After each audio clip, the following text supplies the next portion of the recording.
A questão da violência doméstica, como foi com a criação da lei Maria da Penha, quer dizer, são coisas que diz diretamente às mulheres. Então, vocês, candidatas, eu acho importante que na campanha de vocês foquem muito essa questão da mulher. Porque somos nós, Betim, só um dado aqui, 53% dos eleitorados de Betim são de mulheres. Então, focar a campanha nas mulheres, sabe?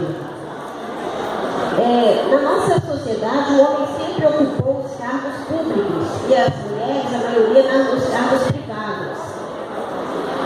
Olha que somos 50 no Brasil, somos 52%, mais da metade do eleitorado são de mulheres. Dou como exemplo o Congresso Nacional. O Congresso Nacional são 500 e sei lá quantos deputados.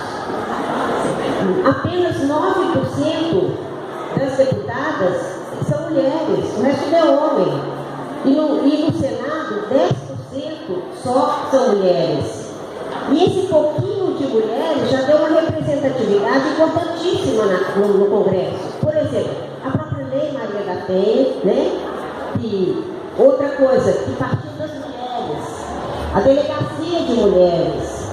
Antes, uma mulher que sofria um estupro, alguma coisa, ela ficava inibida de ir no delegado e contar o caso dela, até porque tinha gente que ainda ficava dando risinho, sabe, achando que a mulher foi estuprada porque ela foi de saia, porque ela não sei o que, ela vai tomar banho, não é isso não. Então, essa falta, essa questão, por exemplo, da delegacia de mulheres, foi outra conquista das mulheres no Congresso. Então, esse pouco número já fez a diferença.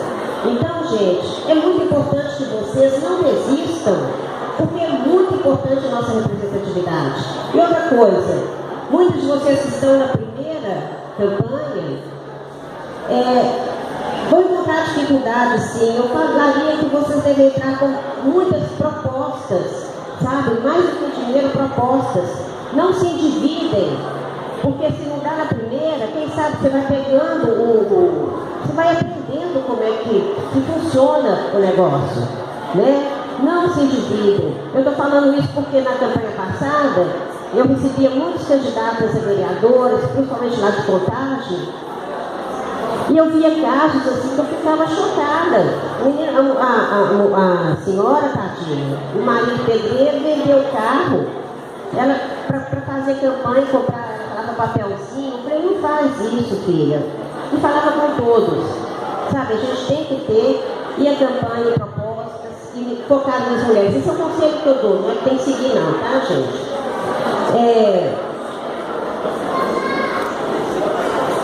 E como eu falei, a mulher na política é importante para ampliar nossos direitos e conquistas. Citei dessa delegacia, da lei Maria da Penha. Gente, eu nunca fui política, nunca já me convidaram algumas vezes para ser vereadora em Belo Horizonte. Eu nunca fui, nunca fui política, mas a vida inteira eu exerci um papel político. Trabalhei por 10 anos em aglomerados de Belo Horizonte, em favelas, 5 favelas de Belo Horizonte que eu escolhi para trabalhar. Trabalhei como voluntária e ia todos os dias nessas comunidades. Criei creches, fiz mutirões, nós, porque ninguém faz nada sozinho. E eu contei muito com a ajuda de quem? Das mulheres. Porque infelizmente nessas comunidades, o que eu mais vi foram homens que não estavam absolutamente nem aí. A gente fazia mutirão, por exemplo, tinha uma casa lá que estava totalmente detonada, que tinha sido o padre que deu da paróquia, pediram pra gente. Aí eu peguei a mulherada e falei, gente, não adianta a gente estar reivindicando coisas na prefeitura se a gente não unir. É muito mais fácil você conseguir como uma associação comunitária do que você chegar lá sozinha e ficar com o cara que não vai te dar a mínima. Uma associação tem muito mais força. Então o meu trabalho foi muito de ajudar a criar essas associações, normalmente de mulheres, que eram as que mais se envolviam no problema. E a gente pôde fazer muitas coisas juntas.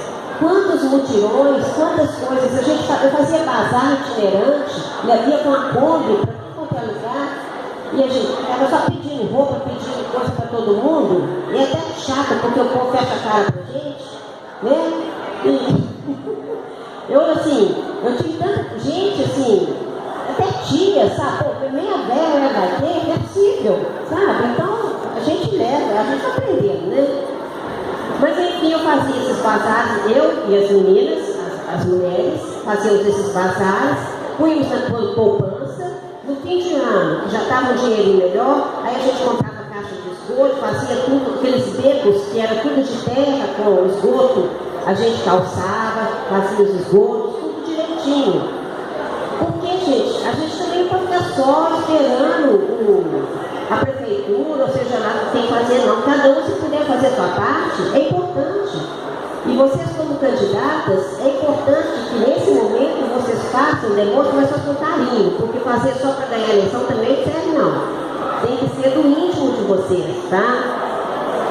E com essas mulheres, essas 5 favelas que eu trabalhei, 10 anos, eu só saí depois que o crack entrou, porque aí a barra pesou, aí ajudo, continuo ajudando, eu só não frequento como frequentava antes, mas sempre ajudando muito. E inclusive é um sofrimento que a gente vê nas mães, nos filhos, às vezes as crianças que são obrigadas a entrar no tráfico, não que eles queiram, são obrigadas por ameaças. Quantas e quantas eu ajudei, porque os traficantes chegavam e me mandavam sair da casa, porque elas não tinham companheiro, elas filhos pequenos, saíam e se virem. Me ligavam na orelha, pelo amor de Deus, eu estou na rua. Aí a gente corria atrás, enfim. Eu vivi muito de perto os problemas das mulheres. E elas, gente, trabalhavam de dia, no fim de semana fazia chup-chup para vender, fazia salgadinho para vender nos ônibus, enfim, não paravam nunca.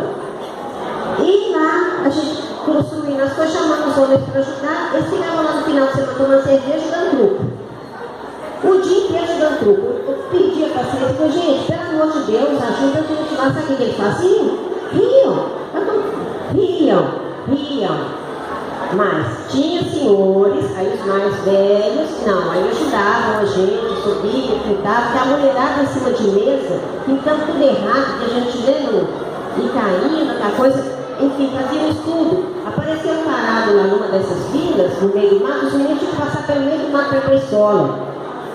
Aí elas me passavam, gente, o que nós vamos fazer? Eles vão tirar o mato, porque enquanto tiver mato, né, por que eles vão fazer? Aí eu falei, vamos cada um, vamos mais lixar essas coisas, a gente chama a turma, fazer um mutirão, tirando o mato.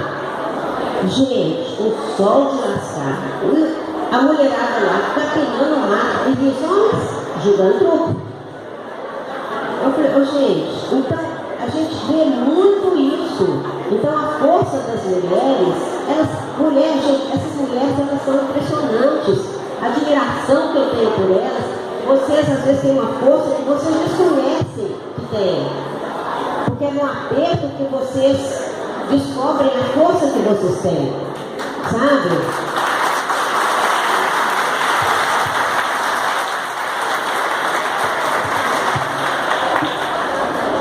Uma vez, tem muito tempo, eu tinha uma amiga, que o marido era alto escalão lá na Meio de Julho, no empreiteira, né? Ganhava muito bem. Ela, na época, com seus 50 anos, todos os anos viajavam para a Europa, quer dizer, tinham um patamar de vida excelente. De repente, o marido, 20 anos de empresa, foi mandado embora. Aí, o que aconteceu? O marido entrou numa depressão terrível. Normalmente eles entram. E quem segura as pontas? As mulheres. Ela que nunca tinha trabalhado na vida, ela falou assim, Aurinha, eu com 50 anos de idade, nunca trabalhei na vida, vou apresentar currículo de quê? De mãe, de esposa? Aí o que ela fez? Na época, vocês lembram, tem muitos anos isso, quando as pessoas iam para o Paraguai, viravam sacoleira do Paraguai, foi o que ela fez. Venderam o apartamento chique que ela tinha, porque tinha se intimidado com o filho também, estava casando, passou também, virou sacoleira do Paraguai numa boa. Ele ainda me ligou rindo outro dia, porque o ônibus, naquela época ainda me ligou rindo, Laurinha, o ônibus pegou fogo, você acredita? Eu perdi tudo, eu falei, caramba, quando azar é muito mas sempre forte. Mulher sempre é forte. Quando adoece, vocês já viram doente com tristeza? Quem que aguenta fogo? Fica numa choradeira, a mulher não. Mulher aguenta.